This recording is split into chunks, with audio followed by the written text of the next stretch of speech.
All right, the alleged leader of a major drug cartel is in custody this morning. Mexican officials confirmed the arrest Thursday of Vicente Carrillo Fuentes. He is one of several Mexican drug lords taken down this year. This Sunday, 60 Minutes correspondent Bill Whitaker takes us inside the capture of one of the most notorious cartel leaders. The man called Elchapo was brought down in February, and he spent more than a decade in the shadows.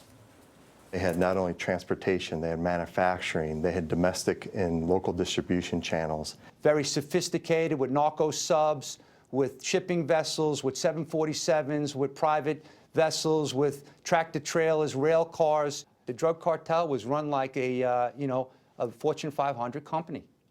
He employed some very sophisticated counterintelligence operations to make sure that if law enforcement was getting close, they would never actually get to him. Chapo devised ingenious smuggling methods. He packed drugs into fake cucumbers and bananas and mixed them with shipments of real produce. But the thing he worked hardest on was making sure he could always get away. Chapo was the first Mexican drug trafficker to hire architects and engineers to build elaborate tunnels, complete with railways to ferry drugs under the U.S.-Mexico border. And he spent millions adapting them to use as escape routes from his many hideouts. This is very tight, very hot, very close. We went down into a labyrinth of interlocking tunnels with the Mexican Marines who chased him. Unbelievable. This was one of the ways Chapo was able to elude capture time and time again. The Americans thought he was being tipped off by corrupt Mexican officials, but the Mexicans bristled at the accusation they could not be trusted. So there were suspicions on both sides of the border. Absolutely, yes. So what was different this time? The U.S. government and the Mexican government basically said enough is enough. And we actually, rolled up our sleeves, got in a room, argued a little bit, put all the intelligence on the table, shared it with the Mexicans, and ultimately grabbed Chapo.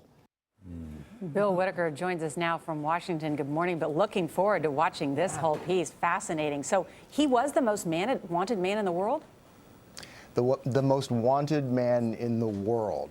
Now, in the annals of modern-day bad guys, El Chapo is right up there as one of the worst.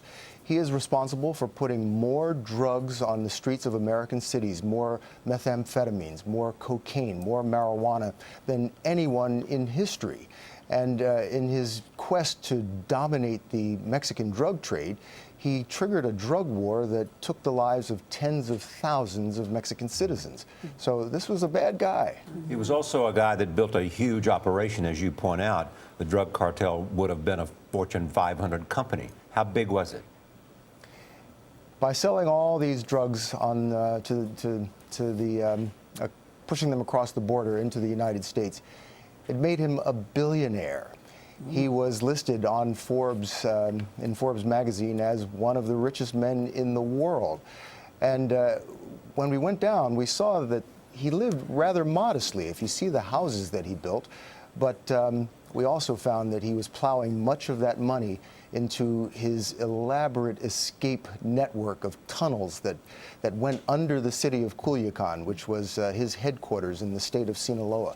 Miles of tunnels that snaked through the city and through the sewer system and connected all of his houses so that he could drop down into one and pop up in another and escape. And he did that time and time again for 13 years. We'll tell you Sunday how they caught him. All right. Looking forward to your first piece, Bill. Yeah. What a tease, Bill. What a tease. Congratulations, Bill. Thank you. And Sunday on 60 Minutes, see how the U.S. and Mexico tracked down the notorious drug lord. That's Sunday night here on CBS.